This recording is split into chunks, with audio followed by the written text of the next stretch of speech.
ಕ್ಷೇತ್ರದ ಚುನಾವಣೆ ಜಯಶಿವರೇ ಅಭ್ಯರ್ಥಿ ಆಗ್ತಾರೆ. ಬಹಳ ಪ್ರಬಲ ವಿರೋಧ ಇದೆ. ದೊಡ್ಡ ಮಟ್ಟದಲ್ಲಿ ಅವರು ಹೋರಾಟ ನಡೆಸಿದ್ದಾರೆ. ನೋಡಿ, ಒಂದು ಬಹಳ ಸ್ಪಷ್ಟವಾಗಿ ಹೇಳ್ತೀನಿ.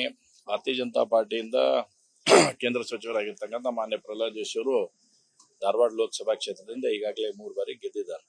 ಹೀಗಾಗಿ ಈ ಸಲ ನಮ್ಮೆಲ್ಲರ ಅಪೇಕ್ಷೆ ಇದೆ, ಒಂದು ಒಳ್ಳೆ ಕೆಲಸವನ್ನು ಮಾಡಿದ್ದಾರೆ ಅಂತಕ್ಕ ಕಾರಣಕ್ಕಾಗಿ ಅವ್ರಿಗೆ ಟಿಕೆಟ್ ಕೊಡ್ಬೇಕನ್ನುವಂತ ಆಗ್ರಹ ಇದೆ. ಇನ್ನು ಎರಡನೇದು, ನೀವು ಜಗದೀಶ್ ಶೆಟ್ಟರ್ ಬಗ್ಗೆ ಈಗ ಕೇಳ್ತಾ ಇದ್ರಿ, ಏನು ಬಹಳ ಪ್ರತಿರೋಧ ಅಂತೇಳಿ. ನಾನು ತಮ್ಮ ಮಾಧ್ಯಮದ ಮುಖಾಂತರ ಓಪನ್ ಆಗಿ ಹೇಳ್ತಾ ಇದ್ದೇನೆ, ಕಾಂಗ್ರೆಸ್ನಿಂದ ಜಗದೀಶ್ ಶೆಟ್ಟರನ್ನ ಅಭ್ಯರ್ಥಿಯನ್ನಾಗಿ ಕಣಕ್ಕಿಳಿಸಬೇಕನ್ನುವಂತ ಆಹ್ವಾನ ಕೂಡ ನಾವು ಕೊಡ್ತಾ ಇದ್ದೇವೆ. ಅವರು ಈ ಸಲ ಕಾಂಗ್ರೆಸ್ ಪಾರ್ಟಿಯಿಂದ ಮೊನ್ನೆ ವಿಧಾನಸಭಾ ಚುನಾವಣೆಯಲ್ಲಿ ನನ್ನ ಎದುರು ಸ್ಪರ್ಧೆ ಮಾಡಿದ್ರು. 36,000 ಮತಗಳ ಅಂತರಿಂದ ಅವತ್ತು ಸೋಲನ್ನು ಕಂಡಿದ್ದಾರೆ. ಈ ಸಲ ಅವ್ರು ಲೋಕಸಭೆಗೆ ಅವ್ರು ಸ್ಪರ್ಧೆ ಮಾಡಿದ್ರೆ 3 ಲಕ್ಷಕ್ಕಿಂತ ಹೆಚ್ಚಿನ ಮತಗಳಿಂದ ಅವ್ರು ನಾವು ಸೋಲಿಸುವಂತ ವ್ಯವಸ್ಥೆ ನಾವು ಮಾಡ್ತೇವೆ. 100% ಸವಾಲಾಗ್ತೇವೆ. ಕಾಂಗ್ರೆಸ್ ಪಾರ್ಟಿಯವರು ಬೇಗ ಅವ್ರ ಹೆಸರನ್ನು ಘೋಷಣೆ ಮಾಡಬೇಕು ಅಂತ ವಿನಂತಿ ಮಾಡ್ತೇವೆ. ಜಯಶಿವರೇ ಅಭ್ಯರ್ಥಿ ಆಗ್ತಾರೆ. ಬಹಳ ಪ್ರಬಲ ವಿರೋಧ ಇದೆ.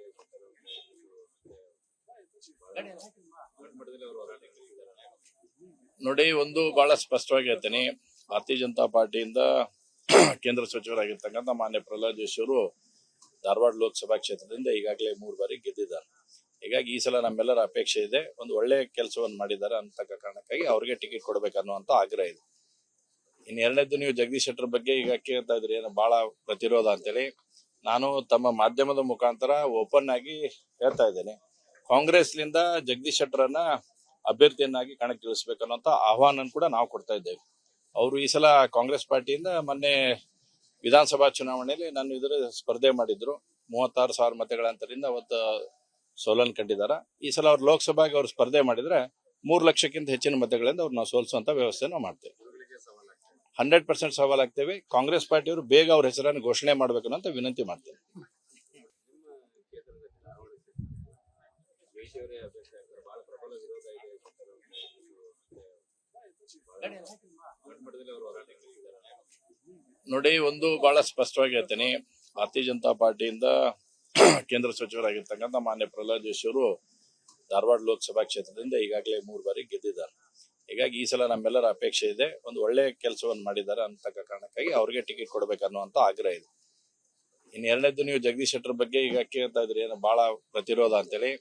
ನಾನು ತಮ್ಮ ಮಾಧ್ಯಮದ ಮುಖಾಂತರ ಓಪನ್ ಆಗಿ ಹೇಳ್ತಾ ಇದ್ದೇನೆ, ಕಾಂಗ್ರೆಸ್ನಿಂದ ಜಗದೀಶ್ ಶೆಟ್ಟರನ್ನ ಅಭ್ಯರ್ಥಿಯನ್ನಾಗಿ ಕಣಕ್ಕಿಳಿಸಬೇಕನ್ನುವಂತ ಆಹ್ವಾನ ಕೂಡ ನಾವು ಕೊಡ್ತಾ ಇದ್ದೇವೆ.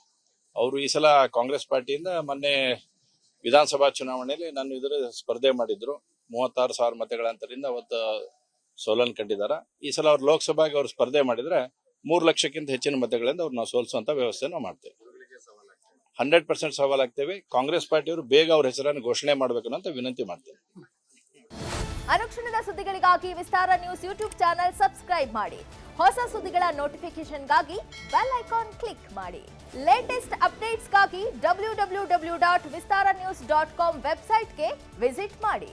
ಅಂಗೈಯಲ್ಲೇ ಜಗತ್ತಿನ ಸುದ್ದಿ ತಿಳಿಯಲು ವಿಸ್ತಾರ ನ್ಯೂಸ್ ಕನ್ನಡ ಆಪ್ ಡೌನ್ಲೋಡ್ ಮಾಡಿ.